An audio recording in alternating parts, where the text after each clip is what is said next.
Akaingia Kapernaumu tena baada ya siku kadha wa kadha.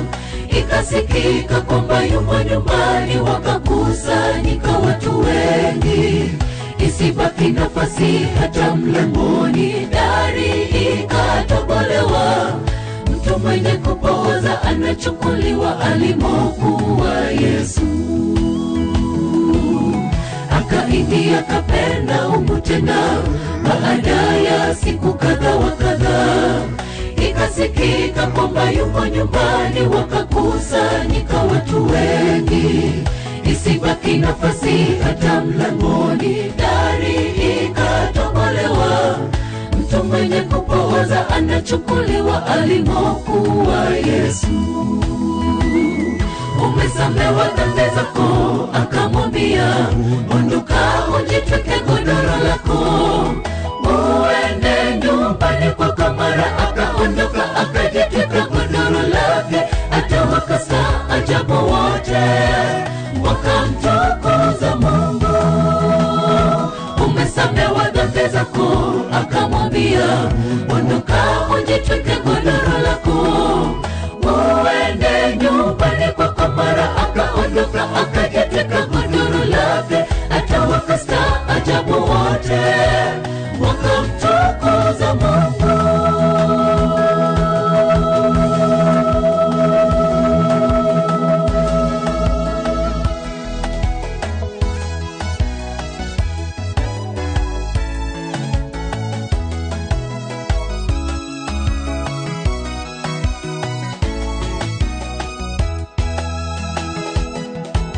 Wana imani dhabiti kwake Bwana, inua macho yako juu mlimani, kwa kuwa mema yote yatoka kwake, aliyefanya mbingu pamoja na nchi. Kwa unyenyekevu piga magoti zako chini, tubu dhambi zako leo, maana ishara tunazoona zaonyesha mwisho wa dunia. Kuwa na imani dhabiti kwake Bwana, inua macho yako juu mlimani, kwa kuwa mema yote yatoka kwake, aliyefanya mbingu pamoja na nchi. Kwa unyenyekevu piga magoti zako chini, tubu dhambi zako leo, maana ishara tunazoona zaonyesha mwisho wa dunia. Umesamewa dhambi zako, akamwambia, ondoka ujitwike godoro lako uende nyumbani kwako. Mara akaondoka akajitwika godoro lake, hata wakastaajabu wote, wakamtukuza Mungu. Umesamewa dhambi zako, akamwambia, ondoka ujitwike godoro lako uende nyumbani kwako. Mara akaondoka akajitwika godoro lake, hata wakastaajabu wote, wakamtukuza Mungu. Umesamewa dhambi zako, akamwambia, ondoka ujitwike godoro lako uende nyumbani kwako. Mara akaondoka akajitwika godoro lake, hata wakastaajabu wote, wakamtukuza Mungu. Umesamewa dhambi zako, akamwambia, ondoka ujitwike godoro lako uende nyumbani kwako. Mara akaondoka akajitwika godoro lake, hata wakastaajabu wote, wakamtukuza Mungu.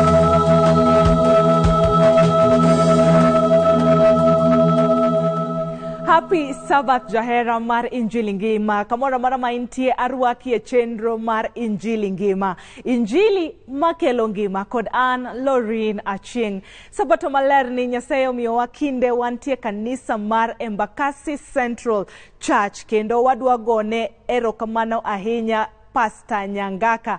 Erokamano maduong' kuom miyowa kinde kawuono wantie kanisa maber ahinya.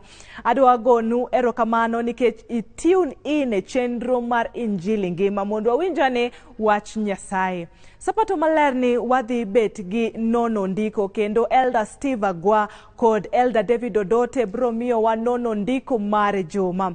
Wadhi bet gi Sister Alice mabromio wa wach Nyasaye. Kendo okinyi ni wadhi bet gi Sister Maureen mabromio wa sigana mar nyithindo mano lulu mag Yesu.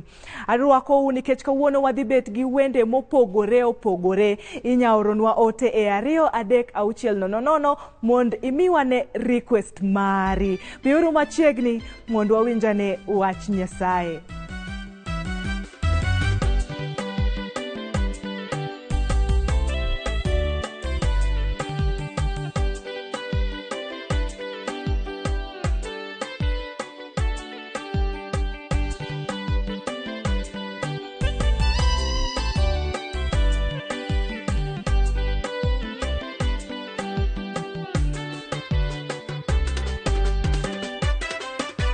Timnalimbe Yesu samikano keke kala jawana. Timnalimbe samiparo niere ye ipare dalawa. Jogo manilimo dotogin johawi ilimo sara maluro dodo. Neilimo luz kendire songi mane ina wendo machunga duaro. Timnalimbe Yesu samikano keke kala jawana. Timnalimbe samiparo niere ye ipare dalawa. Jogo manilimo dotogin johawi ilimo sara maluro dodo. Neilimo luz kendire songi mane ina wendo machunga duaro.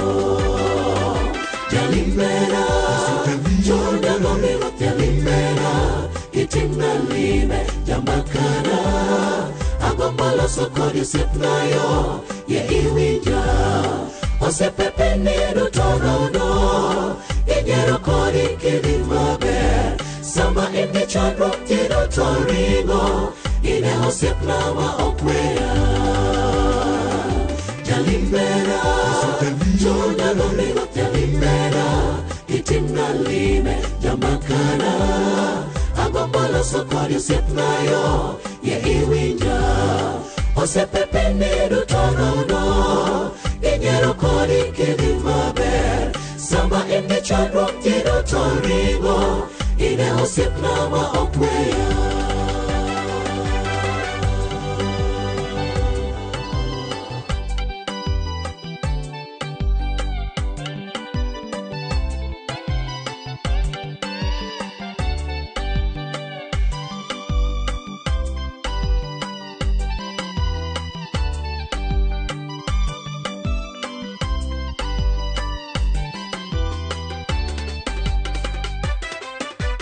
Ineleka pinyo timo muno alongo nyinge jawana. Iniloko sekandoni chayo ye ipare ngimana. Kapiwanga chweka anero tebe irena bade jakondo mula. Gelo na duto aketo kumi luanana ire daima ya moluoro. Ineleka pinyo timo muno alongo nyinge jawana. Iniloko sekandoni chayo ye ipare ngimana. Kapiwanga chweka anero tebe irena bade jakondo mula. Gelo na duto aketo kwoni luanana ire daima ya moluoro.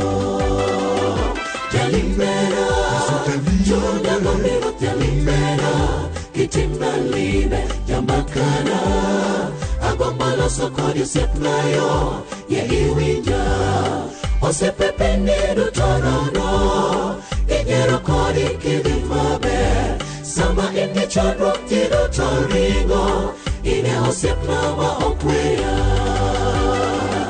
Jalimbera Jorda gomiro jalimbera Timnalime jambakana agombalo sokodi sepnayo ye iwinja osepepe niru torono inyero kodi kilimaber sama indi chandro tiro toringo ine osepnawa okweya.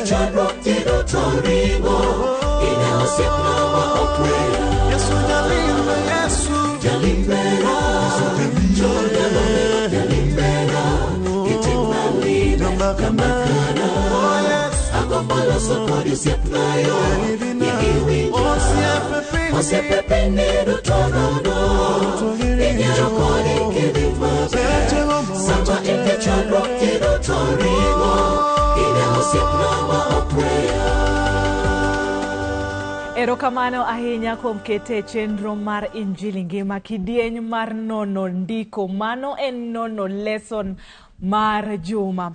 Arwaki mondi sudane machiegni dhiom kalam gi karatas nikech wadwa puonjore ne ndiko mar juma ni. An gi elders ariyo kodaka kawuono wantie kanisa mar Embakasi Central SDA kendo wadwa gone erokamano maduong' Pastor Nyagaka kuom miyowa kinde mondo wabiane wanona ne ndiko kanisa mar Embakasi ka. Happy Sabbath. Happy day. Happy day. Happy Sabbath. Amor kodwa ahinya nikech ubiro kendo mondo wanona ne tie ndiko mar juma mose kaloni. Amen. Arwako ahinya nikech ageno ni nitie jahera mantie oko kacha kata nenowa madigom ni ong'eane ni ndiko mar juma ni to wacha ng'o.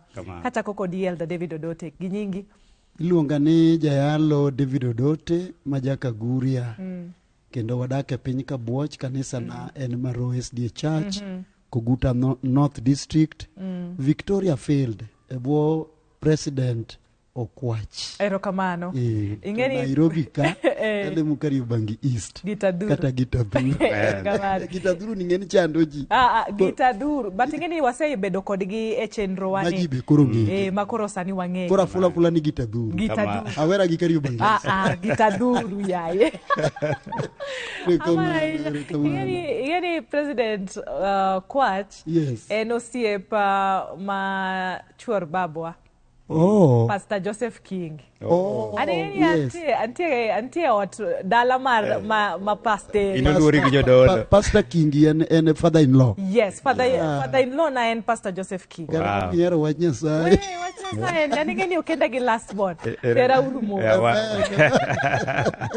Pero kama na hinya Pastor Joseph King gi Madam Pamela King kumara marama untie. Jok mantie Maranatha Homa Bay yawa. Yoru kacha mondu mos na Pastor Joseph King gi menu wa Madam Pamela. Mani ngeni be kidhi Homa Bay to Maranatha emi bitime recording. Kama na hinya Elder Steve Agwa gi nyingi. Erokamano Lorin. Nyinga en Jayalo Steve Agwa. Gidala kucha Karachuonyo Kauma. Do ngeni Karachuonyo wasaya area nikechimbi ya Karachuonyo. Of course. Kanisa miluongo no Sakwe. Sakwe ne gweng' miluongo ni Kamgoma. Nairobi kata an koro an Kariobangi men. Monyuolo Gitaduru. Koro an gi wuoda ka. Erokamano. Wagone Nyasaye erokamano. Ingeni gidala be awuok Kind Bay. Nyakindu. Nyarsimbi. Nyakeibi. Nyasimbi. Erokamano. Idhi Simbi otungo kacha. Kamano. Mother Church wa ma joka Kutung. Bas. Yes. Erokamano ahinya. Dia her ni mond ingiswa neni wigni to wawuoye wach mane monditudwa gi juma ma osekadho cha. Aneno kisungu wacho ni the power of Christ's resurrection. The power of Christ's resurrection en teko mar chier mar Yesu. Yiena monda ng'ise jaduong' olem mondo kapok wachako. Very good. Elder David. Walem. Wagoni erokamano Nyasachwa maduong' moyienwa okinyi maberni. Wanie wang' jowi ka e Ramogi TV mondo wanon ndiko e lesson. Nyasachwa iber kodwa kendo wawegi ok wanyal. Miwa roho mari mondo yangnwa tiend wechegi. Kendo Nyasachwa jowinjo magwa bende par to moloyo duto wanie ndalo kiche dhi nyime. Nyasachwa ipar kichewa chokruok mari onyal bedo chokruok man gi nengo kodwa nyaka watieki e nying Yesu mawarowa. Amen. Erokamano ahinya. Ingeni Elder Steve Agwa kapok idhi mbele. Ka okawacho kanisa mar Soklo SDA. Yo usawo. To gidhi nega nikech koro asewacha kuma kumonyuola to kuma koro asepango dak. Wach Soklo. Pastor Kiginti, yes. Usao. Dala mar Usao. Erokamano. Jo Soklo SD afwayo nukare. Erokamano. Tudwa kare. Erokamano jahera mar nono tiendiko ne wapuonjore kuom hera. Kendo adier ka wapuonjore kuom Yesu Kristo ma wuod Nyasaye to wan wayalo mang'eny Lorin, wayalo wapuonjo. To ka onge hera e gik mwapuonjo kata gik mwayalo to mana kayiem nono. Sani koro nego jayalo mora mora hera omol ka kuome ka kere kuom jomoko ka ora. Hera okere ka ora. Kanisa mora mora miluongo ni kanisa. Jayalo mora mora miluongo ni jayalo. Gima koro nego wuog kuome en hera. Pogo hera ne jomoko. Amen. Yalo koro ji osewinjo ndi. Koro timbe mag hera ema koro konyo sani. Ng'ato nigi chandruok konye. Mane hera. Koro kawuono ni wang'iyo teko mar chier mar Kristo. Kapok wawuoye chier, nitie gima iluongo ni tho. Kapok wawuoye tho, to nitie gima tho. To gima tho, we wang'iyo ane dhano. Dhano e buk mar chakruok 2:7 wacha ana awache yo machiek kech sa ni Nyasaye nokawo lo kato onywaso to chweyo godo dhano kato kudho much ngima e ume to bedo dhano mangima. Kirivas wachno igolo much ngima e dhano mwayweyo ni to dok e lo kama noae odok e lo. Lorin kiwinjo tiend wach mawacho ni to mwadhi wacho mbele koro dhi konyi, dhi winjore ni maber kendo jawinjo manena kacha ni dhano en ang'o? Dhano en lo gi much ngima kato bedo dhano mangima. Kigolo muya mwayweyo ni miluongo ne much ngima to dok manie lo kato dok obedo koro lo. Koro wang'iane teko mar chier mar Yesu. Paulo koro tero wa e buk ma iluongo ni Jo-Korintho mokwongo 15 kichake 14 nyaka 17. Owacho niya, to ka Kristo ne ok ochier to kara wach mwalando onge tiende. Kendo un bende gima uyie onge tiende. To ka Kristo ne ok ochier adier to kara yie maru en kayiem nono kendo pod un mana e richou. Gima ne buk no kendo? Buk mar Jo-Korintho mokwongo 15 ichake 14 nyaka 17. Paulo miyowa formula moro mayot. Ni koponi nikech Korintho kacha jomoko ne wacho ni onge chier. Dhano kaka en, dhano nyalo tuore kato tho to dok e lo mane gikone. To kata mana kawuono jomoko wacho ni giko piny en mana thoni ka koro isetho in ok ichak iduogi be ok ichak neni. To wadhi fwenyo niya chier Yesu ni Yesu notho to ndalo mar adek nochier. Miyo wageno wan dhano manyapni maringre matuore ni koro wanyalo tho ka wanindo ei Kristo to wabiro chier. Yesu wabiro chiero waka koro duogo. Mane gima Paulo dwa puonjo ka ni kara. Ka un Jo-Korintho wacho ni Yesu ne ok ochier to kare uyie kuom ang'o? To kare kata yalo mwayalo ni koro nego wawe to kata umbe koro uonge geno nikech koro ok onego wach gimoro amora nikech teko mar Injili en chier mar Yesu e liel. Erokamano. Teko mar Injili en chier mar Yesu kawuok kuom jomotho. Erokamano, the power of Christ's resurrection. Yes. Wadhi e tich ariyo ingeni agwa wacho gani proclaiming the resurrection of Christ. Lando chier mar Kristo. Amen. Jawinjo ma Injili mane joote olando nikech ji ne ok oyie ni Yesu nochier. Tamor ni jorit mane jotend din oketo nodhi orit bur. Mano kisomo buk mare Mathayo 28 wacho ni jorit manoket mondo dhi orit bur sama ne Yesu ochier ne gi witness kendo gidhi Jerusalem ka gidhi wacho ni awa ng'at cha ochier. To ndiko wacho ni jotend din jodolo gi jopuonj chik nomiyogi pesa nundi mondo gidhi giland miriambo ni jopuonjre nobiro timore nade nokwale. Koro Maria gini be kodhi e bur kogwen oyudo ni ng'ano chier. Ma Maria nya Magdala Yesu ofwenyorene kapok otero report malo. Mai odwa mulo Yesu nyise ni kikimula pok atero report. Koro mae wach ma Paulo gini lando. Yes. Kero kwasomo buk mar Jo-Korintho mokwongo, sura 15 verse 1-2 wacho niya. To koro wetena, adwaro paronu wach maber mane apuonjou mondo anyisu tiende. Ne urwake kendo yieu maru ochung' kuome motegno. Bende en ema uyudo warruok kuome. To mana ka usiko e yie gi gima ne apuonjou, kaponi ok uyie kayiem nono. Koro nyithind Nyasaye, wach milando ka mokwongo, Paulo gini lando wach ni Korintho ni Yesu ochier. Yes. Kendo mane wach mane giyudo sama Yesu nofwenyore ne Paulo. Kendo chako wacho ni mane wach ma wantie ma walando. Kendo mano bende wach makelonwa warruok ni Yesu otimore nade? Ochier. Kisomo buk mar Luka, Wadwa somo buk mar Luka. Pinya make mana kama. Make amaka e buk mar Luka. Nikech wach chier mar Nyasaye ni en wach mameta. Amen. Kelonwa warruok kendo adwa ni mondo make gi kanyo. Nikech adwa ni mondo wadhi ane yweyo matin. Yes. Wadhi mana e yweyo machuok. Wasetieko kidieny mokwongo, wadwa duogo gi kidieny mar ariyo. Wadwa dhi e yweyo sani, kik idhi mabor.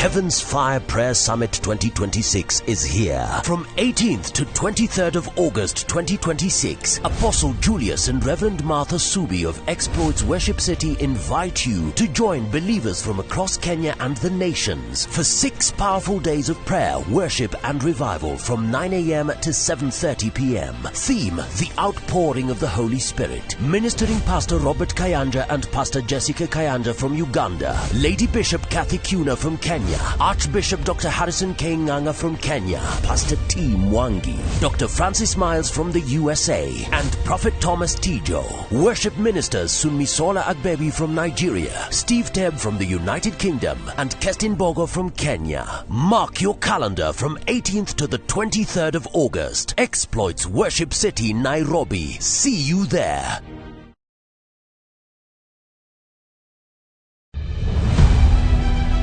Ng'at manigi chenro mopondo chako wuoth mar hera kod wuondruok. Ichwanya to bok ichwanya nikech koro how. Yiero ma ng'ato timo kelo weche mopondo manyalo ketho gik moko duto. Kuom gik motimo nano nyaka chul kuoro, nyaka manye. To hera nyalo bedo muofu. To seche moko hera en mana gima ichiwo. Kwani nasenya nyisi karango ni en mali, wacha ne mbele ne, wacha ne nyisi karango, ne nyisi ga karango. Sama dira en miriambo. Adoni mundu nyisa nyako ni eno siep. Seche moko hera ok en gima ichiwo, en gima iyudo. Samoro kutiga gi chuny, samoro nyaka itigi pachi. E Winam Cinema, Jumapil, saa 2:15 otieno kod saa 4 otieno. Mana e Ramogi TV.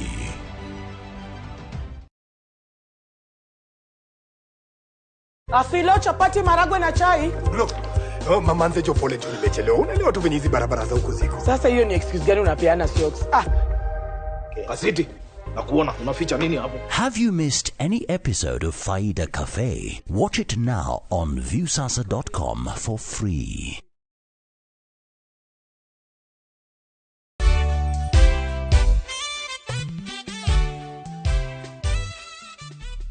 Erokamano ahinya kuom kete wang' jowi mar Ramogi TV. Ma en nono ndiko ma wanono ndiko mar juma.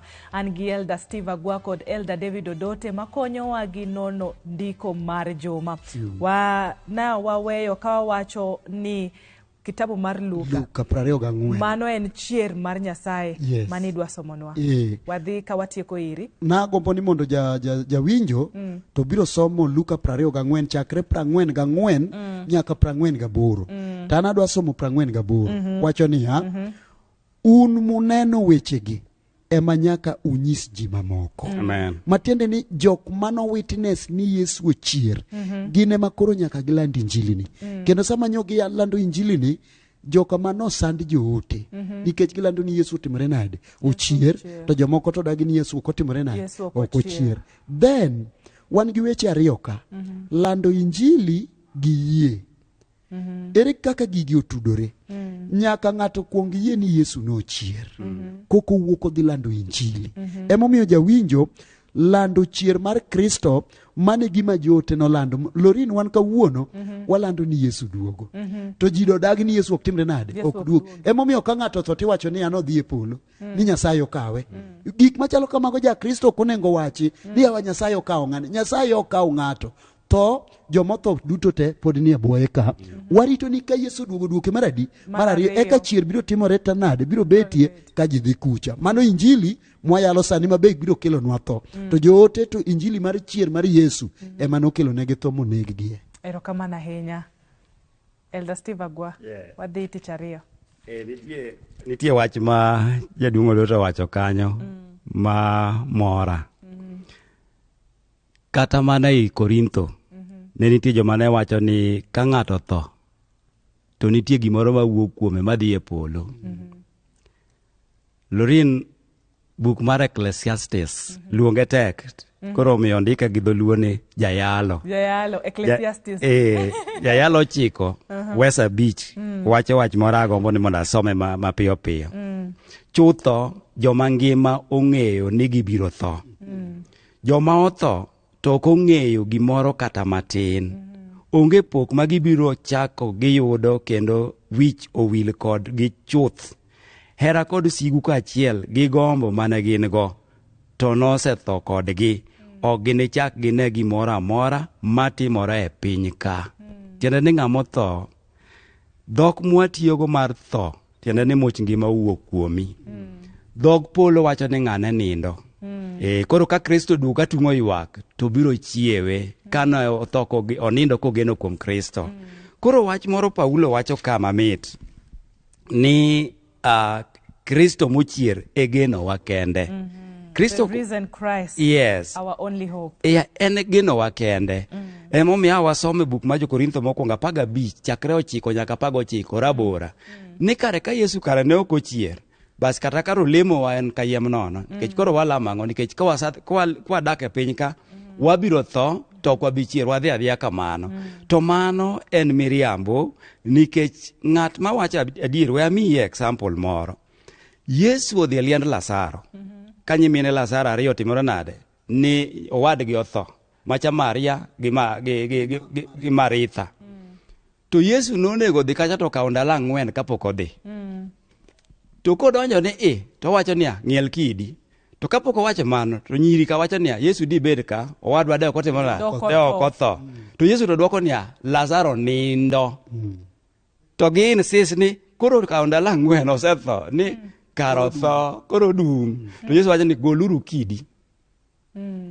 To ka gigolo kidi to Yesu wacho niya Kizungu wacho ni Lazarus come forth. Yesu ok wacho niya Lazarus come down. Koro gima wacho kanyo niya Yesu ok wacho ni Yesu wacho ni Lazaro wuogi. Ok wacho ni Lazaro lor. Koro ang'o mi akelo kanyo niya ng'ato kotho to waike. Onge gima wuok kuome madhi e polo. Koro gima jaduong' wacho ni iket chunye kama ber cha. Kidwa no ket chunyi kama ber kawuono. Loso pod ngima. Tim timbe mabeyo mag ng'uono mag hera sani. Yesu bendo luongo mane Lazaro come forth. Deno luongo niya wuogi. To ji mang'eny deno wuok kabiro. Koro Lazaro ne ok olor ka e polo nikech ka notho to dhi e polo. Owuok e liel to ji onene. Yesu ne wacho mano ranyisi ni an kod teko e wi tho. Koro ka Yesu chier to Maria ma koro nene ka to chako wacho ni ji 500. Kato Paulo ma koro ndiko ni wacho ni kata an bende nofwenyora na yo ka dhi sando jo-Kristo. Omiyo ang'eyo ni Yesu ngima. Koro teko kata Kristo mochiere geno wa kende. En ni ka Yesu nochiere kaka wasafwenyo ni nochierni. Kare koro wan gi geno ni kata dendwa ni tuore kawuono. Wasandre e piny ni. To kata ka tho ema koro kawowa to wang'eyo ni koduogo to wabiro dhi kode e polo. Erokamano. Genowa maduong' ni Nyasaye biro duogo. Amen. Mondo kawwa wadhi e polo malo. Kamano. Erokamano ahinya. Elder David. Erokamano ahinya. Kristo nyak mokwongo Kendo agombo ni jawinjowa somo maduong' onego som Jo-Korintho mokwongo sura 15 wesne kata chaka achiel nyaka 20 kanye kama wach maduong' nitiere.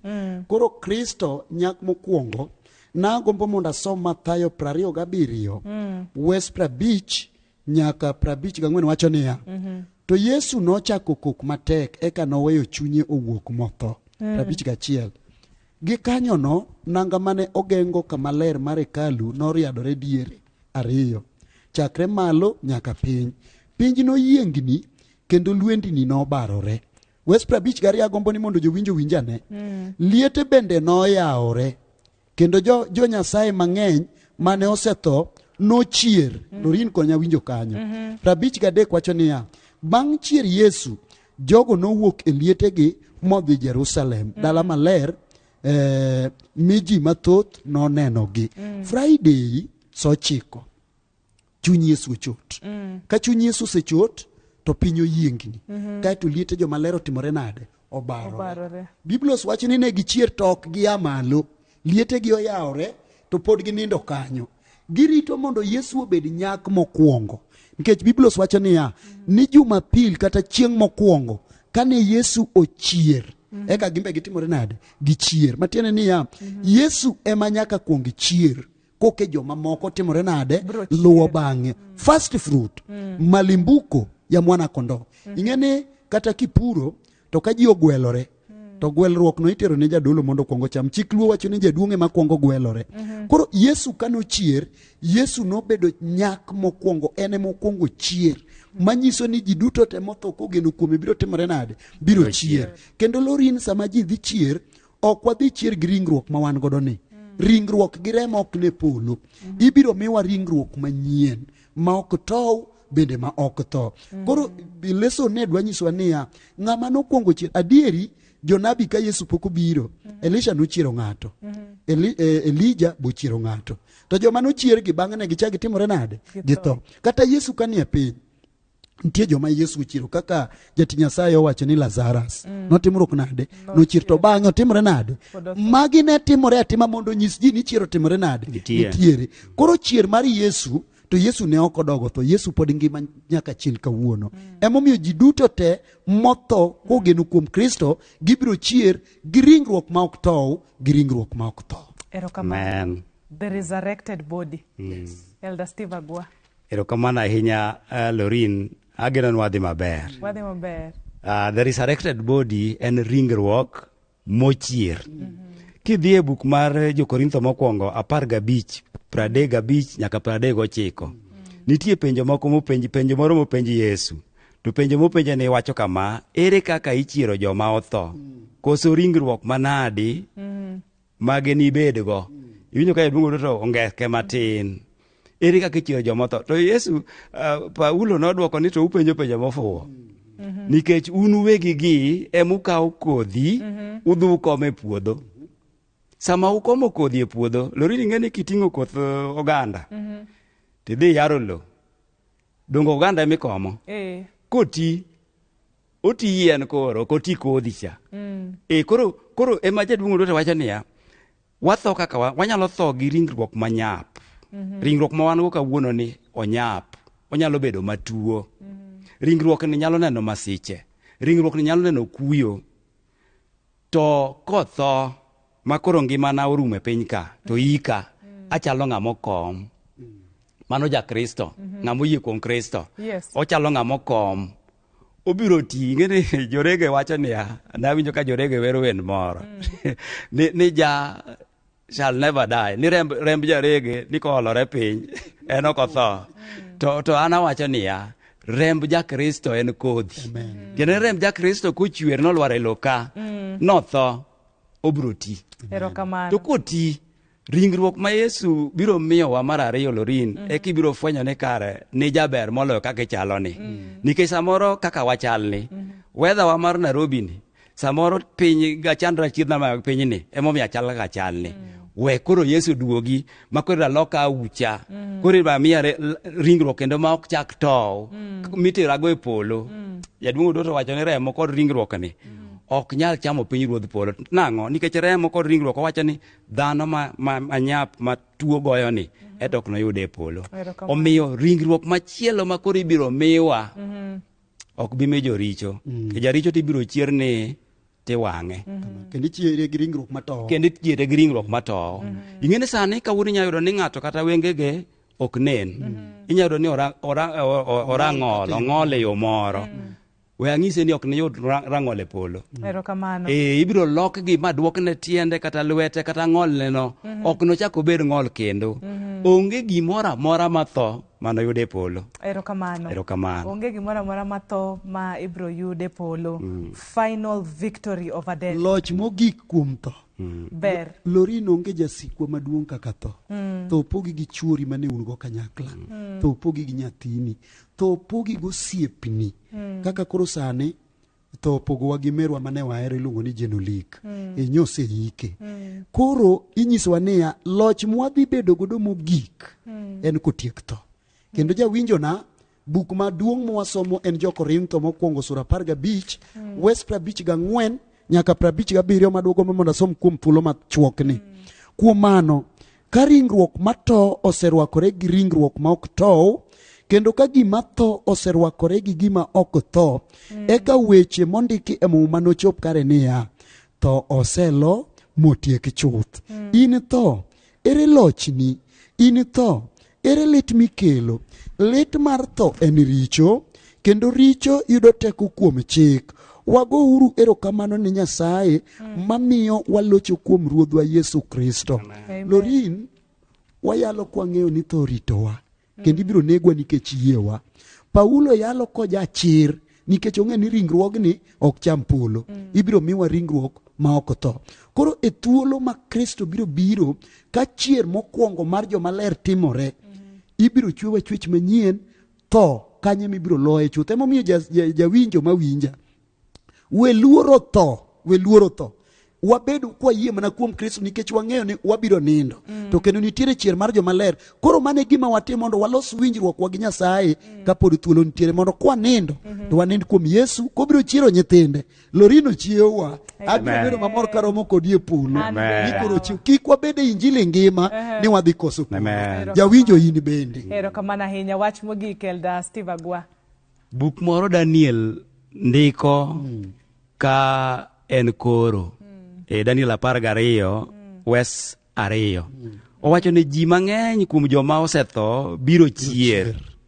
Moko kuom gi nochier miyud ngima mochwere, to moko noyud wich kuot kod achaya mosiko. To joma riek norieny ka ler mar polo, kendo jogo mane opuonjo ji kawan mang'eny mondo otim gik makare norieny ka sulwe nyaka chieng'. Donge winjo ka wach miwacho no osamako waka ni osimbowa oketi kendo wabiro rieny ka sulwe. Kiwuok oko kacha ng'eyo sulwe. Kamane kaka joma riek tiende ni moyie wach Nyasaye kawuono biro rieny. Daher ni wate wadhiane polo. Amen. Koro wach erokamano. Gik moko ma watimo ber. Erokamano. Wach mogik. Lorin kisomo Fweny 22 Fweny 21 inene kaka polo chalo. Gik mag piny ni delew chunyi. Polo ber ahinya makagalo mag piny ni kik gal ng'ato mito dong' e piny ni. We awache wach moro motegno. Samoro ilalo nyaminu moro, samoro minwe monindo, samoro wuonu osanindo, samoro watni moro no osetho, makata in bende neno ka ionge gi geno, samoro ituori kendo neno ka adier inyalo tho, inyalo lalo ngimani. Adwa miyi geno kawuono ni ka Yesu nochier kaka nochier ni, mochako wache buk mar Johana 14 wes 6 kosingonwa nodhi kama berie odhi losonwa kar dak. Jahera mar nono tie ndiko kik iluor. Bed gi chir kaka Ayubu manowacho ni kata ringra rumo kama tang'eyo ni e ndalo giko nayud ng'ama nojiwa. Ayubu nobedo gi geno. Omiyo Nyasaye omed gwedhou, omed ritou gi nyinga kendo. Ni mondo ginyiswa nyingi ka ilemonwa. Ka ilemo, erokamano. Elder David adwa ni mondo iwacha nyingi gi namba. Erokamano. Nyinga jayalo David Odote. Namba na en 07222 5 ang'wen adek ang'wen auchiel 0722 50 43 46. Erokamano ahinya. Elder Steve Agwa. Nyingi ka ile muno. Erokamano. Ma en Agwa, Steve Agwa, majayalo. Nyinga thurwa en Karachuonyo Kauma, Usakwe, Kanisa, Usakwe District. Nairobi ka an Kariobangi main. Wago erokamano Nyasaye mamedo riwowa. Erokamano. Puonjwa biro dhi machielo maluwo bang' ma en tich ma itimo gi hera. Erokamano. Nyasaye omed gwedhonwa nyithind Nyasaye. Erokamano. Namba en 0702 854 009. 0702 854 009. Ochanda gi dholuo me awacha gi Kisumu. No, erokamano. Bera. Amen. Lemo. We walem. Nyasachwa moherowa, jaduong' mar ndalo, man kod rieko gi nyalo kod ng'eyo moyombo mag joka dhano. Wagoni erokamano nikech adier herti herowa. Omiyo kata watimo rondo kendo piny otimo rondo, pod ilawowa mana kod tond hera. Nyasaye mondo kik watho ka waonge geno. Erokamano kuom fwenyonwa ni mana kuom Kristo gi remo manochwere msalaba ema wambe wayude geno. Koro wang'eyo ni Yesu nochier. Omiyo wan bede kata ka ringrewa ohinyore e gweng'wa ka, moyikwa odiochieng' moro achiel, to wabiro chier. Nyasachwa wakwayi ni kapod wangima, miwa e teko mar lokruok, mondo miwa ting'i malo kinde ka kinde, ka watimo timbewa mag gweng' ni Nyasaye, to mi nyingi duong' kinde duto. Erokamano kuom jakwath Odote ma wan go ka kod nyari Lorin, kod jogi duto matiyo e studio ka. Nyasachwa mondo mi wach ni ochope tung' piny koni gi koni. Parna nyari moro matuore ma samoro sawito geno. Parna nyari moro kata wuodi moro ma geno ne osalal kendo dhi ka gima lal. Chak ichier kuom Jehova Nyasaye mondo bed kod geno, kong'eyo ni chieng' moro ok nochal kaka chalo ni nyaka chieng'. Hera mari umedumowa nyaka chiepore warom kendo mana kuom yie e nying Yesu majawar. Amen. Amen. Amen. Erokamano ahinya kuom kete nono ndiko mar juma. Wadwa dhi e yweyo matin kik idhi mabor nikech pod wadhi mbele gi chenro mar Injili ngima.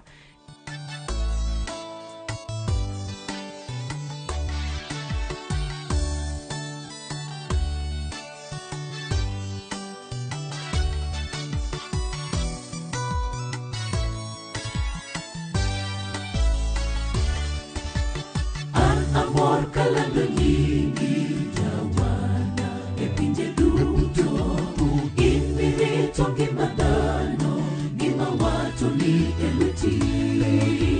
Kata ber mana gi mwandu mago, to ionge koda, tembe nyalo teko ngimana, apoya ma apoya mundo. An amor kalando nyingi Jawana e pinje duto, in mirito ngima dhano, ngima watu ni e lweti. Kata ber mana gi mwandu mago, to ionge koda, tembe nyalo tieko ngimana, apoya ma apoya mundo. Yesu imiya geno, Jawana imiya geno, katembe madongo pogo chunya, e pina imiya teko. Osepa mareta kendo taya, gigena anatini, e chunya ahiye anatini, gimor irito ngimana. Yesu imiya geno, Jawana imiya geno, katembe madongo pogo chunya, e pina imiya teko. Osepa mareta kendo taya, gigena anatini, e chunya ahiye anatini, gimor irito ngimana.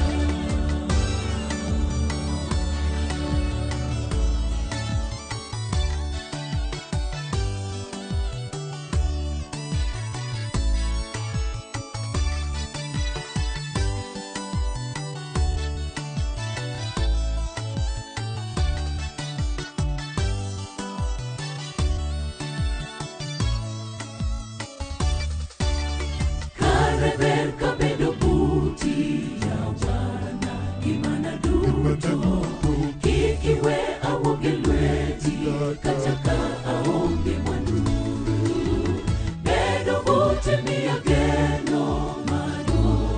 achopo e polo onge gima lombo chunya e pi ya monitaya kare ber kabedo buti ya wana gimana duto ikiwe awonge lweti kataka aonge mwaduru bedo buti miya geno madu achopo e polo onge gima lombo chunya e pi ya monitaya Yesu imiya geno jamala imiya geno katembe madongo bogo chunya e pia imiya teko osefa mareta kendo taya gigela anatini e chunya maria anatini gimor iritongimana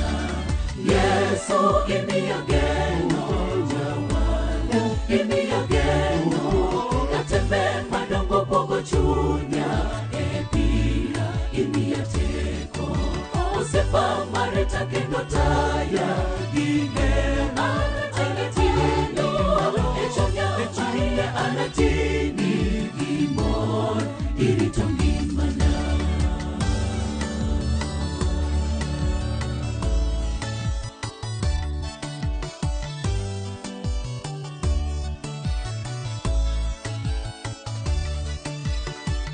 Kiol kendo igombo yuyo biri Yesu F1 kendo chunyemo gijogo duto marare Abia kaka ino jawa eno miyueyo kikiwete sibu satan moni ma itoe mundo Kiol kendo igombo F1 kendo chunyemo gijogo duto marare Abia kaka ino jawa eno miyueyo kikiwete sibu satan moni ma itoe mundo Yesu imiya geno jamala imiya geno katembe madongo bogo chunya e pia imiya teko osefa mareta kendo taya gigela anatini e chunya maria anatini gimor iritongimana Yesu imiya geno jamala imiya geno katembe madongo bogo chunya e pia imiya teko osefa mareta kendo taya gigela anatini e chunya maria anatini gimor iritongimana Yesu imiya geno jamala imiya geno katembe madongo bogo chunya e pia imiya teko osefa mareta kendo taya gigela anatini e chunya maria anatini gimor iritongimana Yesu imiya geno jamala imiya geno katembe madongo bogo chunya e pia imiya teko osefa mareta kendo taya gigela anatini e chunya maria anatini gimor iritongimana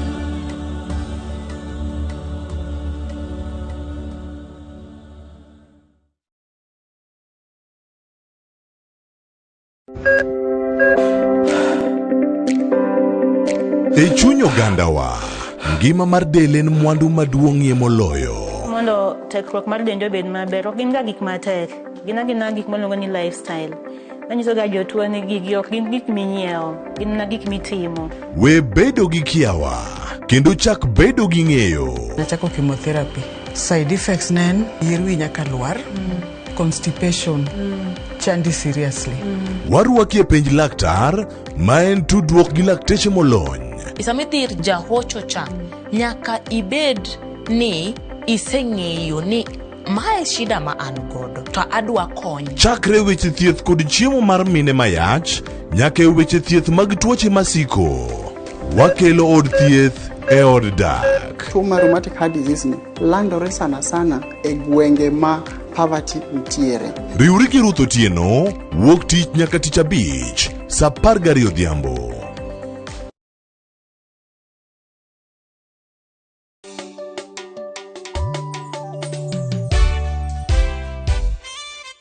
Jesus' love is very, very wonderful. Jesus' love is very, very wonderful. Jesus' love is very, very wonderful. So wonderful love. So high that you can't go above it. So low that you can't go under it. So wide that you can't go around it. So wonderful love. Lolo mag Yesu, biuru machiegni nikech ticha Maureen dwa miyo wasigana mamit ahinya. Biuru sani, biuru sani, biuru.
Kaka Nyasaye no weyo tije ne luto bang' chweyo gik moko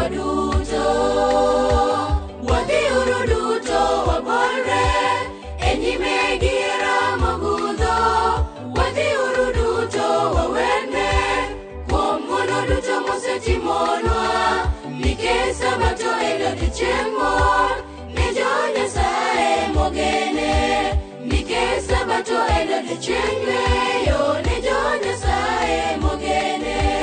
Wadhiuru duto wabolre e nyime gi Ramogudho, wadhiuru duto wawerne kuom ng'wono duto mosetimonwa, nikech Sabato en odiochieng' mor ne jo-Nyasaye mogene, nikech Sabato en odiochieng' yweyo ne jo-Nyasaye mogene.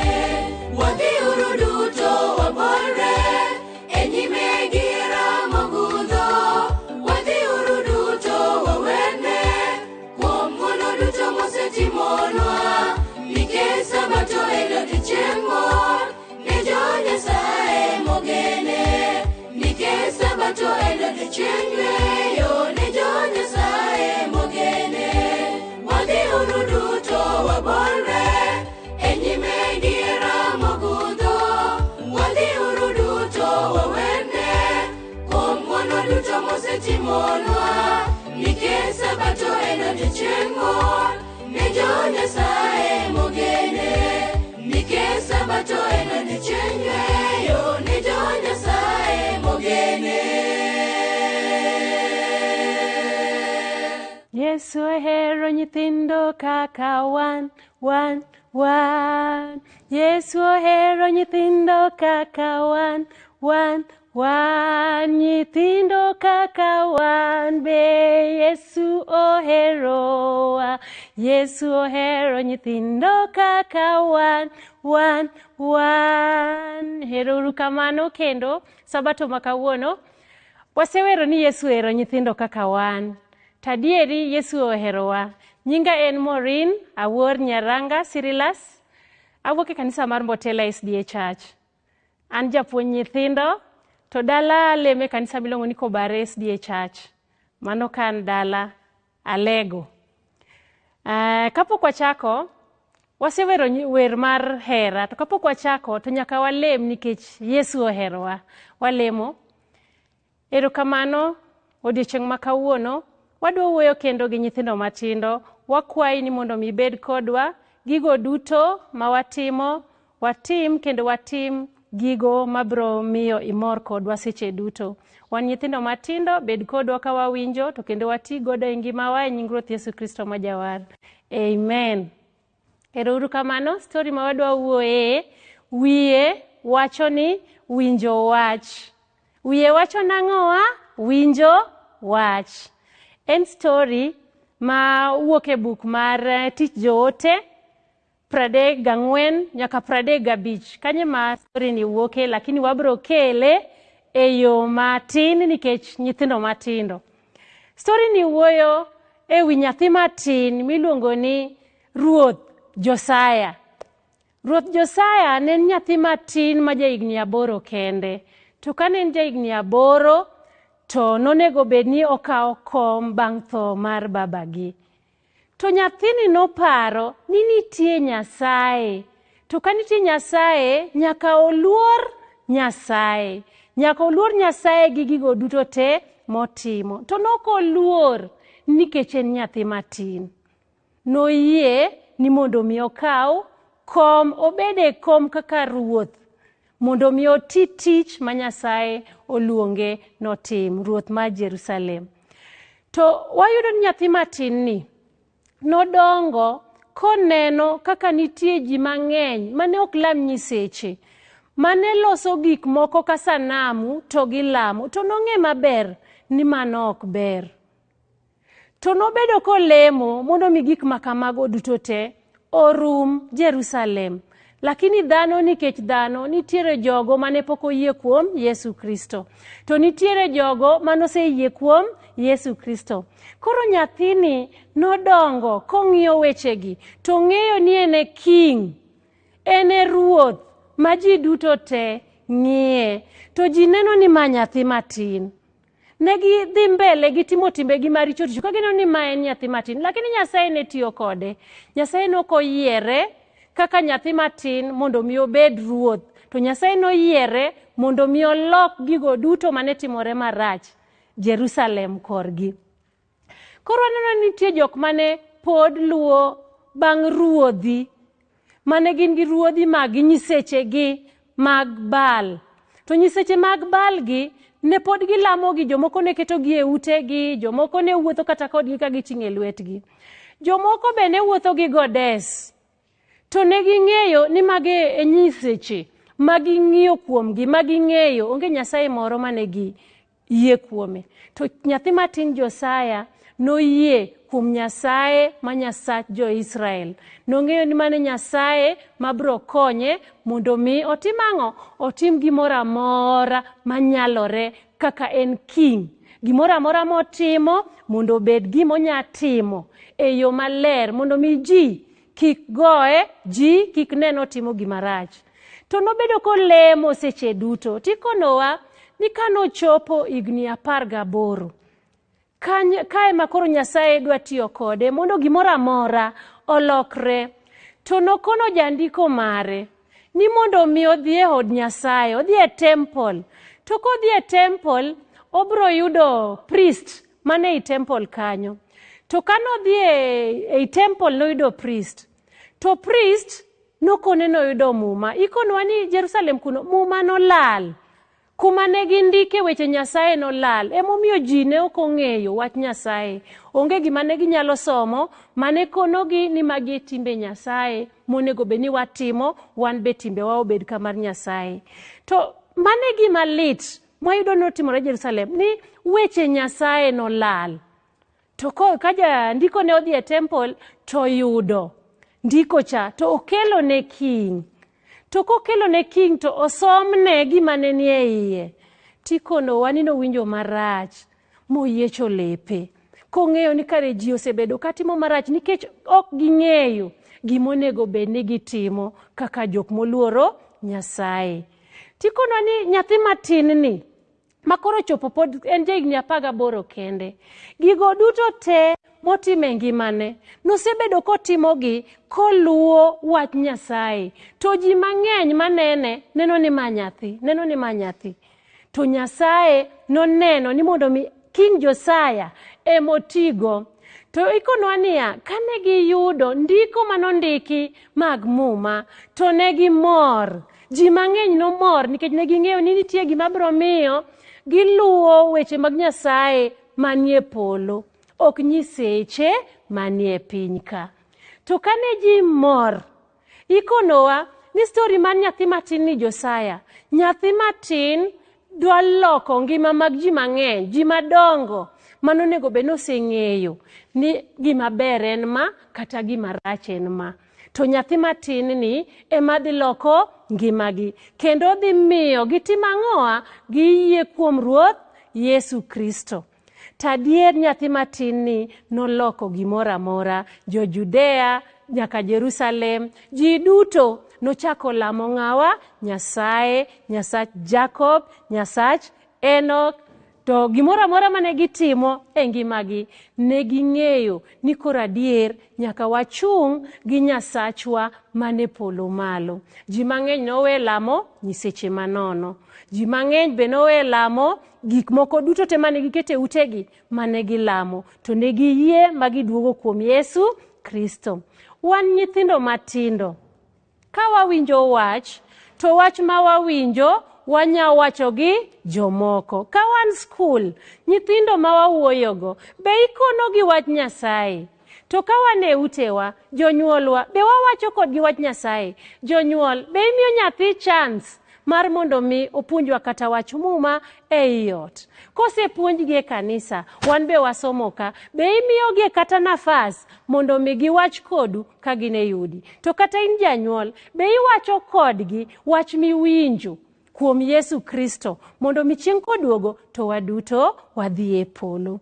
Adier gima onego bed ni watimo kaka nyithindo matindo, onego bed ni wasomo muma seche duto. To ka wasomo muma seche duto bro konyowa kaka nokonyo nyathi matin King Josiah mong'eyo wach Nyasaye mokono ji ma ji olokore. Kwa hivyo seche te ka wan e utewa, ka wan skul, ka watugo, ka wan e kanisa, gimoro amora miwacho gi nyithindo kon gi wach Nyasaye mondo ging'e gimoro amora monego gitim e ngimagi. To story ni puonjowa ni gimoro amora mwatimo nyaka wabed joma winjo wach. Nyaka wabed jok matimo gik ma Nyasaye dwaro. Nyaka wabed nyithindo mong'eyo wach Nyasaye. Wasom muma seche duto. Walemuru seche duto. Waweruru seche duto. Ok wende piny, wawer wende mapako nying Ruoth Nyasaye. King Josiah noloko Jerusalem, magik moko obedo maber. Wan nyithindo matindo be wanyaloko ngima ji, mangima ji bed maber, maging'e wach Nyasaye. Erouru kamano. To pile pile, kata kitwa be nyamiyo ji lokre. Pile pile kitwa, gimitimo kaka nyathi, gimitimo kaka ng'aduong'. Story ni ok marwa nyithindo kendwa, jonyuol be mawinjo. Story ni wan be opuonjowa mondo wabed jok mawinjo wach, mondo wapuonj jomoko be mondo miyo winj kodwa. Walemo. Erokamano Nyasaye kuom odiochieng' michaki miyowa mondo mi walami, mondo mi wawuo gi nyithindo matindo. Wasewinjo wach mar nyathi matin maniketo mondo mi obed ruoth. Kendo nobedo ruoth moloko chuny ji mang'eny, jogo duto te manosewuok mobayo yo moweyo wachni. Wang'eyo ni kata wan nyithindo binya tiyo kodwa mondo mi walok gimoro amora, mondo mi walok chuny nyithindo matindo ma watugogo, mondo mi walok kata chuny jonyuolwa ka wan e yudi. Gimoro amora mwatimo wakwayi ni mondo mi bed kodwa seche duto e nying Ruoth Yesu Kristo ma jawar. Amen.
Naingia ndani, najua Yesu wangu atanishindia. Japo nimefungwa mkono, shida na tabu zinanisonga. Tanuru hilo la moto lilo tayari kuniteketeza. Nageuka kuteketeza shida na tabu zangu, nabaki huru katika Bwana. Ujasiri naingia ndani, najua Yesu wangu atanishindia. Japo nimefungwa mkono, shida na tabu zinanisonga. Tanuru hilo la moto lilo tayari kuniteketeza. Nageuka kuteketeza shida na tabu zangu, nabaki huru katika Bwana.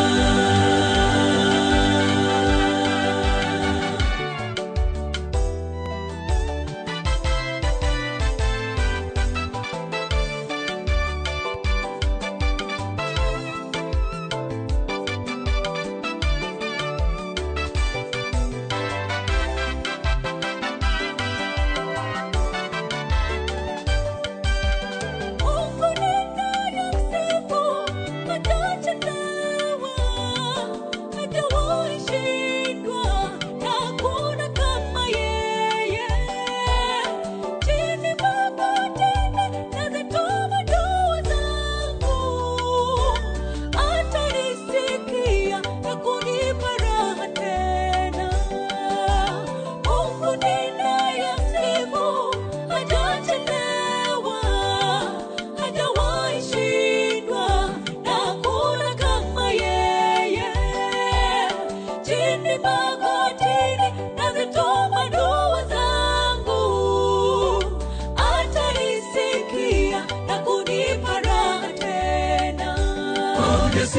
naingia ndani, najua Yesu wangu atanishindia.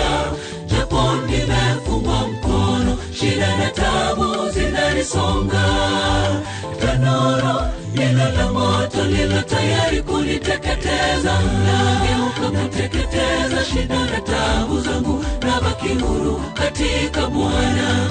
Ujasiri naingia ndani, najua Yesu wangu atanishindia.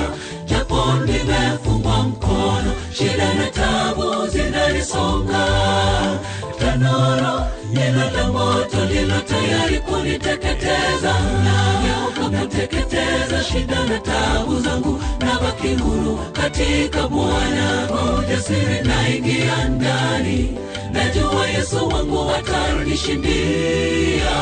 Japo nimefungwa mkono, shida na tabu zinanisonga, tanuru hilo la moto lilo tayari kuniteketeza, nageuka kuteketeza shida na tabu zangu, nabaki huru katika Bwana. Ujasiri naingia ndani, najua Yesu wangu atanishindia.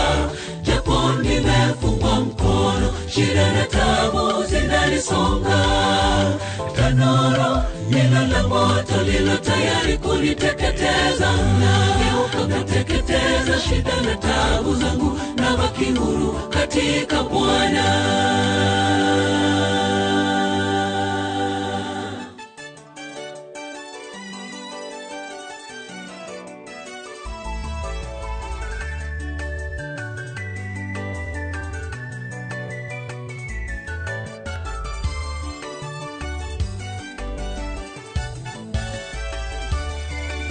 Kawono asete mogo mang'enye, simba kayuda onyalo duto, lwenye duto mapile magoya.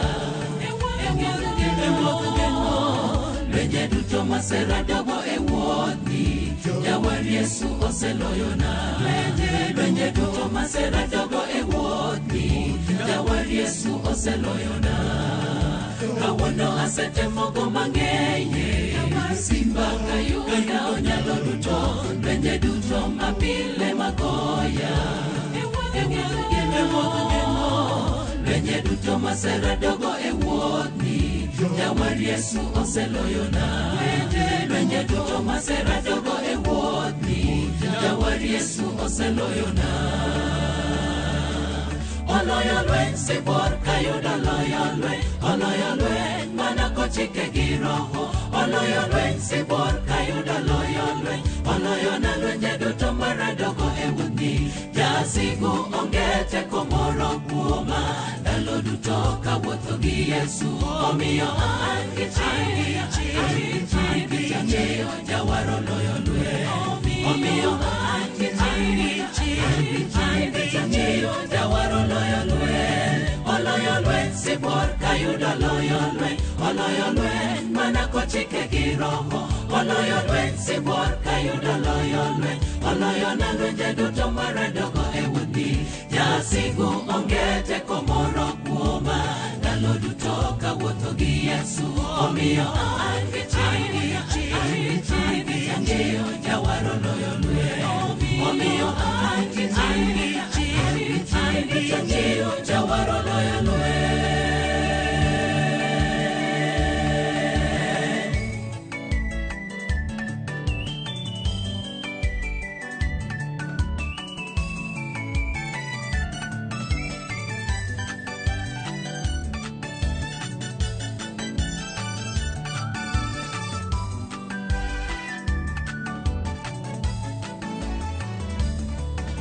Tembe mayendo radogo thim kucha, tembe madongo ruodhono sani, chwat mokalo mago duto matinde wakadhe.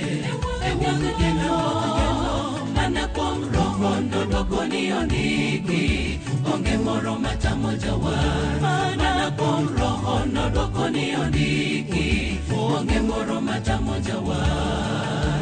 Tembe mayendo radogo thim kucha, tembe madongo ruodhono sani, chwat mokalo mago duto matinde wakadhe. Wuodh geno mana kuom roho ndodogo ni ondiki, onge moro matamo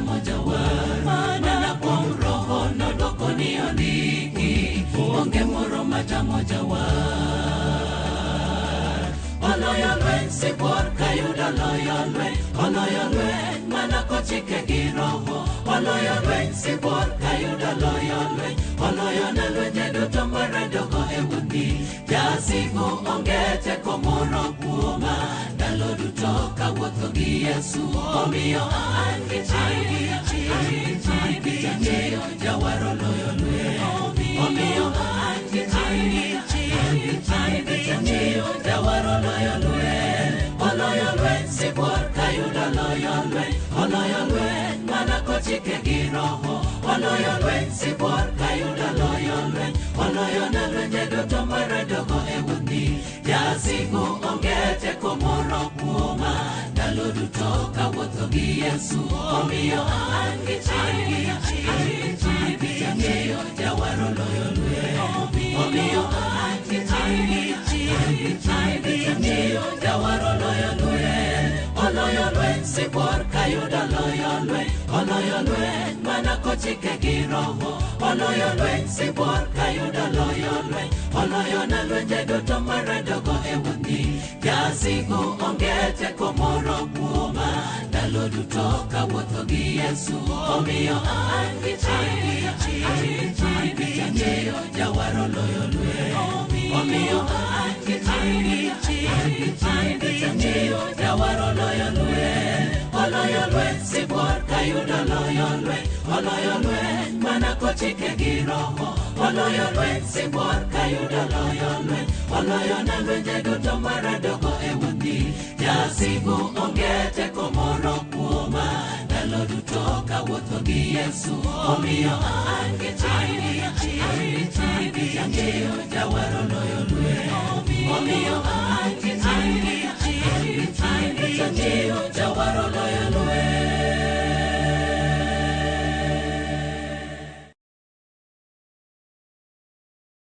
Riuru rechgo e besen, idhi pogi e banda kucho. Indi chako pango tich kaka rang? Atimo gima jatelo nokona natim.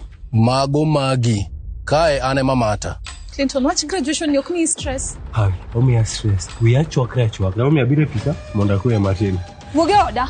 Dele, adongo. Oge gima wacho kodi osingo. Okoro pogo pesa?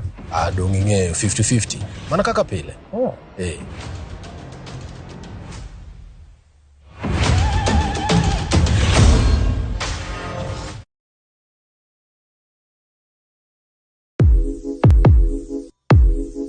Donje piny manigi nyadhi, kama gimora mora nyiso sigana mar kit nyadhi momedore. Kochakore kido kod tim oganda, wuodhe manyangafu materie kuonde moyiedhi e kind mamoko.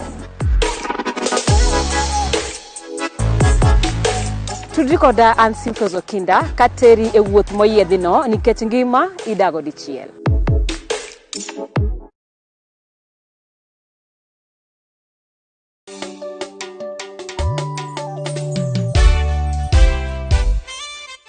Ochopo sama wadwa winjo wach Nyasaye, to kendo kawuono wan gi Sister Alice madwa miyowa sermon okinyi sabato malerni. Biuru machiegni wawinjane wach Nyasaye.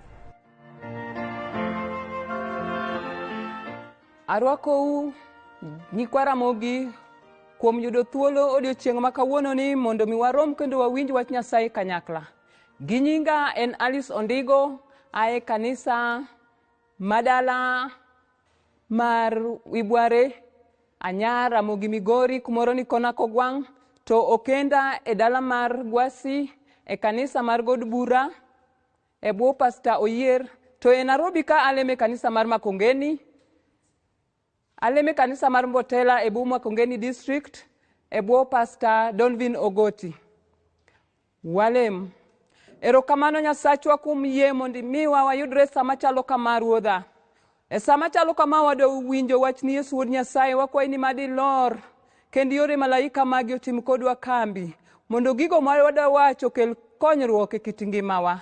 Bede kodwa kwa chako nyaka watieki nikech wasaye Ruoth Yesu. Amen.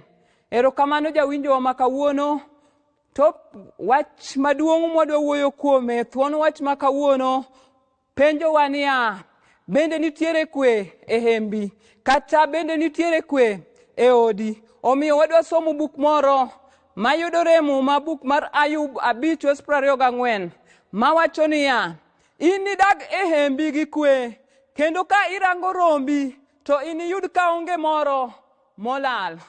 Wachni jatich Nyasaye owuok e buk mar Ayub. Ayub nobedo ng'at Nyasaye kendo maonge mbala, to Satan noneno ni ber mondo mi odhi otem Ayubu, kendo Ayubu obedo matuo. Komondi okuongo wito nyithindo, owito gik moko duto mane en godo, asto bang'e koro tuo odonjo kuom Ayubu. Omiyo ka Ayubu tuo, to nitiere osiepege mowinjo wach, osiepene 3, to ka giwinjo wach giwacho ni kawuono nyaka wawuogi mwadhi wane Ayubu osiepwa. To kane gidhi ma gichopo ir Ayub, kane ginene gichien, gineno ka Ayubu tuo, kendo ne gibet gikuyo malit, giwirore gi buru e wigi, kendo ka gichopo to gibet piny, onge wuoyo bang' ndalo 3. Omiyo Elfaz koro wacho ne Ayubu, ka Ayubu osewuoyo mosekuong'o odiochieng' manonyuole, Elfaz wacho ne Ayubu niya, inidag e hembi gi kwe, kendo ka irango rombi to iniyud ka onge moro. Ni inidag e hembi gi kwe, kendo ka irango rombi to niyud ka onge moro molal. Nikech ong'eyo ni ng'at mantiere jaratiro e bwo Ruoth Nyasaye ni okano kale chandruok. Omiyo mae gima ema osiep Ayubu ni wacho. To we akonie ni Ayubu kwe onge e ode, omiyo bedo gi lit mang'eny. To e Muma kanyo pod wantiere gi jatich Nyasaye moro miluongo ni Elkana. Elkana onge kwe onge e ode, nikech en gi mon 2, to miyo achiel miluongo ni Ana osebedo gi ich malit, gi chuny malit, koneno ka gik moko timore ni en ok ogwedhe gi nyathi. Omiyo Ana ywak, to ng'eyo gimoro achiel, ni gima donyalo timo en ni mondo odhi e hekalu mar Nyasaye, ni ong'eyo ni hekalu mar Nyasaye no ema konyruok ae. Omiyo abiro koni jatich Nyasaye ma kawuono, ni wawuogi kendo wadhi e hekalu mar Nyasaye, ni kuom Nyasaye ema konyruok ae, kuom Nyasaye ema kwe ae. Omiyo piny mangima temo ka girango koni gi koni ni mondo giyud kwe, to onge kwe ma ginyalo yudo. Gitemo ka ging'iyo ni wadhi wayud kwe, omiyo giluongo joocho makende mondo obi okelnegi kwe, ni to onge kwe ma ginyalo yudo. To abiro koni jatich Nyasaye ma winjo wachni kawuono, ni kwe yudore mana kuom Ruoth Nyasaye. Amen. Nyasaye ma wuon kwe. Omiyo ka Elkana nigi shida kamae, en gi chandruok, koneno ka jaode winjo matek, to kone ni donge aber maloyo chu 10. Magi nok mor Ana. Ana ne nigi chuny malit, kong'iyo ni gigi endi, gik moko te an godo, tere kuma dayude nyathi. Omiyo kochopo e hekalu mar Nyasaye to wuoyo gi Nyasaye, to Nyasaye nochopo, kendo ka nodhi ni Ruoth Nyasaye norese. Uwacho nang'o? Amen. Mane momiyo abiro koni, kendo abiro penji, ni be nitiere kwe e hembi? Kisomo buk mar Johana 16:33, to wacho niya, ni Nyasaye, Yesu ne nitiere kod jopuonjrene. Omiyo ka ne en kod jopuonjrene, to konogi ni ang'eyo ni e piny ni endi, to biro neno chandruok, ni to jogo mogeno kuom Ruoth Nyasaye, to ubiro bete chandruok, to ubiro bedo modhil kuom Nyasaye, makata kokale chandruok machal nade, to onge gino manyalo buogou. Hema mar ng'ato e ndalo machon ne nyiso ngima ma ng'ato odago kaka jakristo. Kendo dala modak e bwo Ruoth Nyasaye, e bwo teko mar Ruoth Nyasaye, yudo mana gweth kendo kwe. Kawuono Ruoth Nyasaye penjowa jokristo, kawuono Ruoth Nyasaye penji in miwinjo wachni kawuono, ni bende nitiere kwe e hembi? Bende nitiere kwe e hodi? Ruoth Nyasaye ok penjwa ka bende nitie chiemo e odwa. Ok openjwa ka bende wasomo mwakalo tong' e odwa.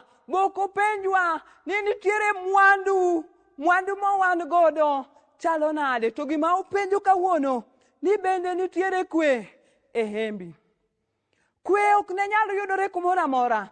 Kata sani kwe ok yudre kumoro amora. to yudore mana kuom jogo matimo dwach Ruoth Nyasaye. Omiyo kisomo Luk, kitabu mar Luk, to wacho gimoro, Luk 10, wes 5 nyaka 6, owacho niya, ot ahota mudonjoe, to wachuru ni kwe obed e odni.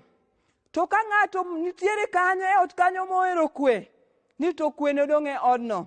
To ka onge ng'at mohero kwe, to kwe mugwedhogo odno ni nodognu. Matiere ni Ruoth Nyasaye paronwa ni kata utewa mwadake onego bed ni kwe nitiere. Jatich Nyasaye nyaka waher kwe mondo omi kwe Kristo ochiw oti tich mowinjore e kit ngimawa. Kisomo buk mar Isaya 32, owacho niya, kamano joga nobed e piny mokwe, ka gidagi mor maonge koko. Ruoth Nyasaye ne dwaro niya, kanochweyo dhano mokete wang' pinyni, ni to mondo wabed gi kwe, kendo wadag gi kwe. Ni to kwadag gi kwe, ni to wabro bedo gi mor. Emomiyo jawer moro owacho ni geno kuom Kristo ni kelonwa mor. Geno kuom Kristo kelonwa mor ka wantiere wang' pinyni. Ni jogo mogeno kuom Ruoth Nyasaye ni gibro bedo gi mor, kendo ka giwuothe wang' pinyni to gibro yudo ka gin gi mor moilo. Nyathi Nyasaye, bende ineno ka nitiere gino matami neno wang' Nyasaye, kata matamo miyi mor.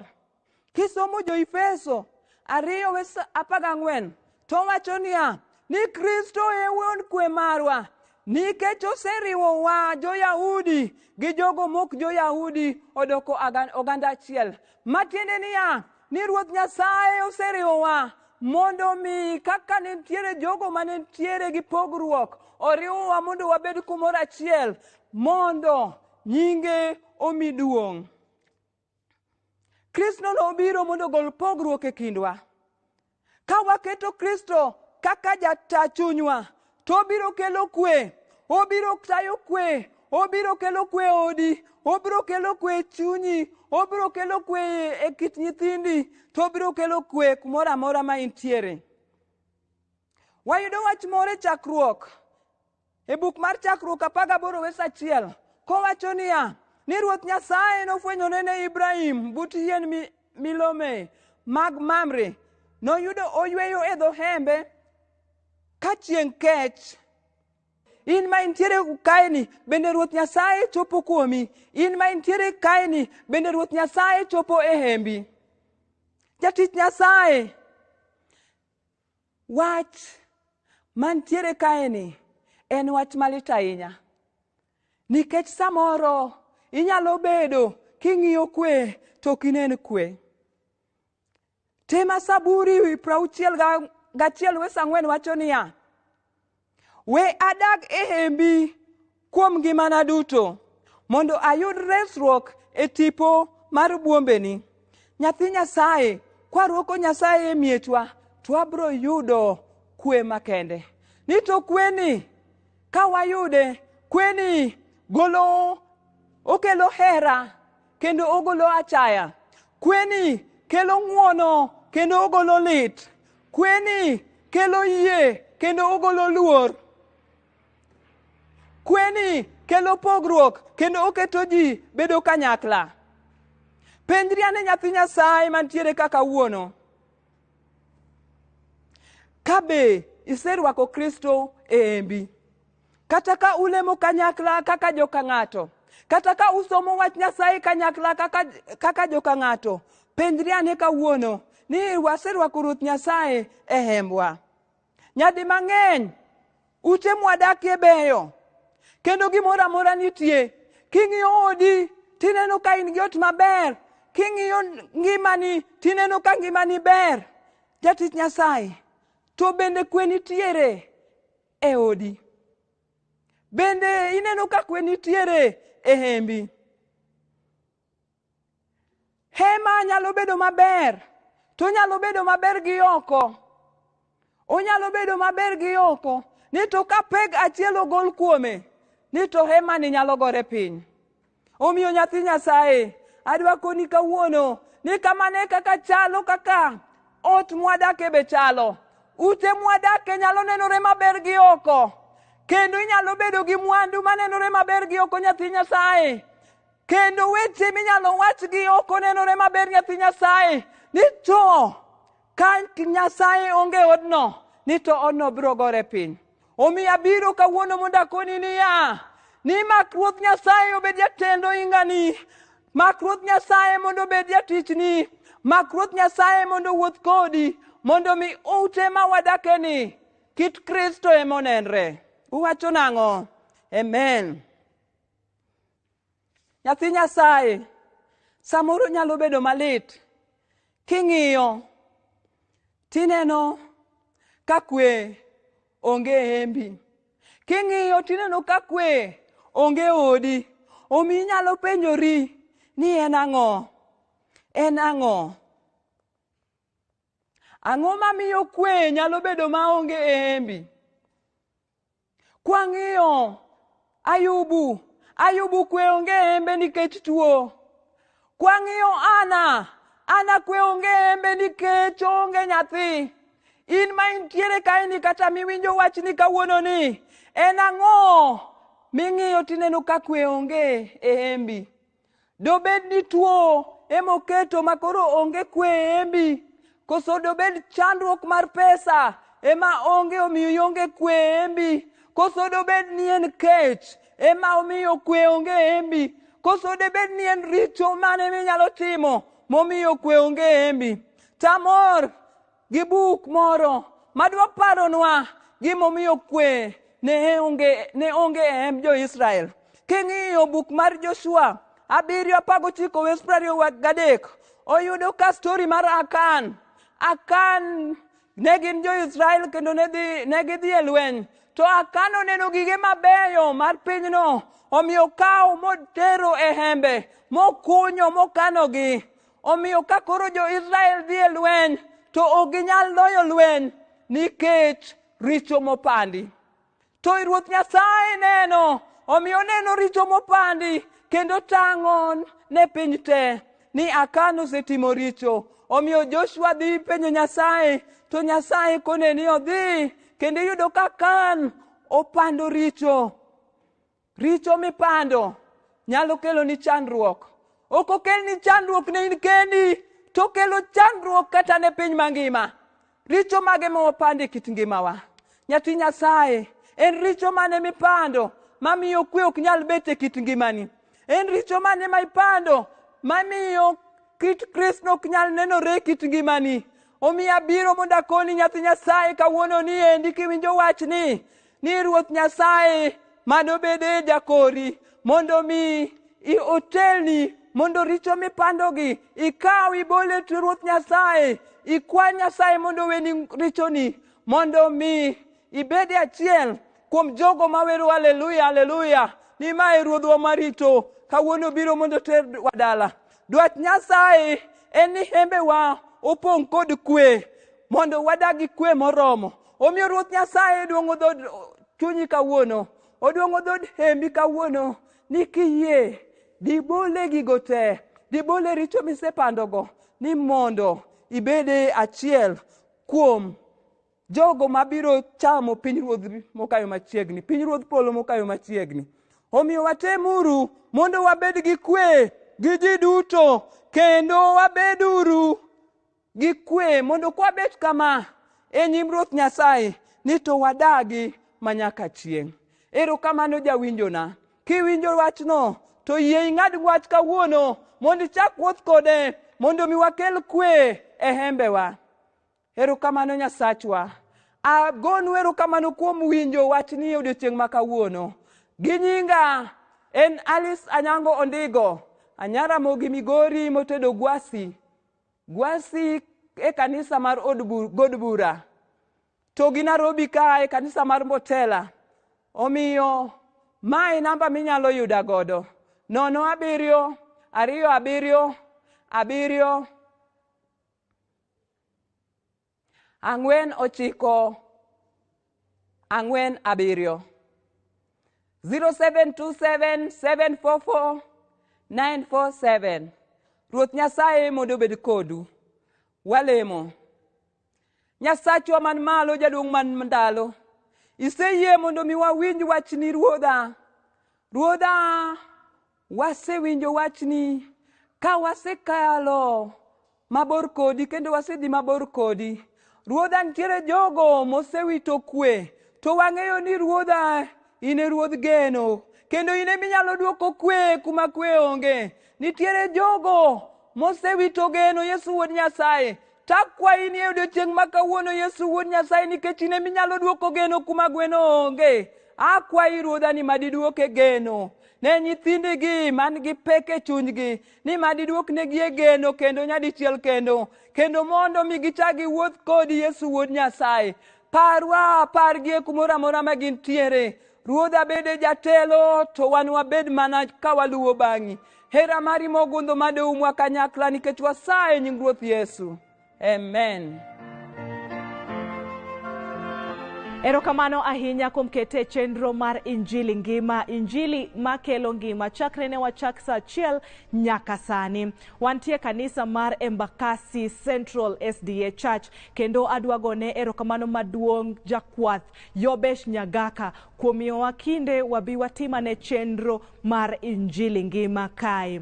Adwagone erokamano maduong' Sister Alice, erokamano nikech imiyowa samon mamit ahinya. Teacher Beryl, erokamano nikech imiyowa lulu mag Yesu.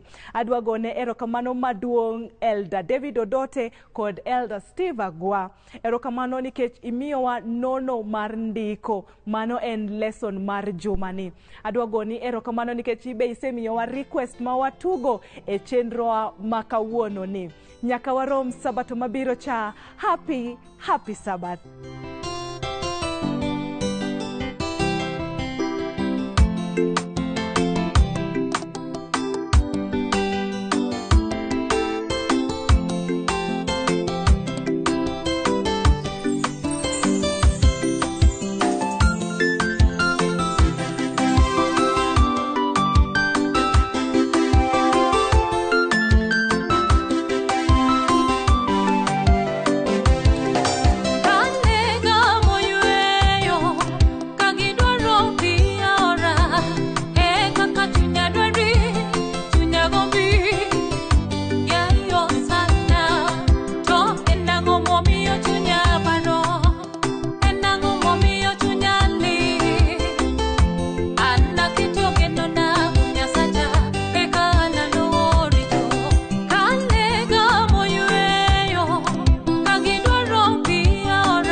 Obongo kikiwenya ekibanga imida sirane jisira Mondo alolwe ni richo Inbilongi ni okumbana Sibon mando judasira Kikiwe wasikanyira baba Yemondi sira Kikiwe wasikanyira Yesu Yemondi sira Omiyo inbida lochone jilona Obongo kikiwenya ekibanga Inbida sirone jisira Mondo alolwe ni richo Inbilongi ni okumbana Sibon mando judasira Kikiwe wasikanyira Yesu Yemondi sira Kikiwe wasikanyira baba Yemondi sira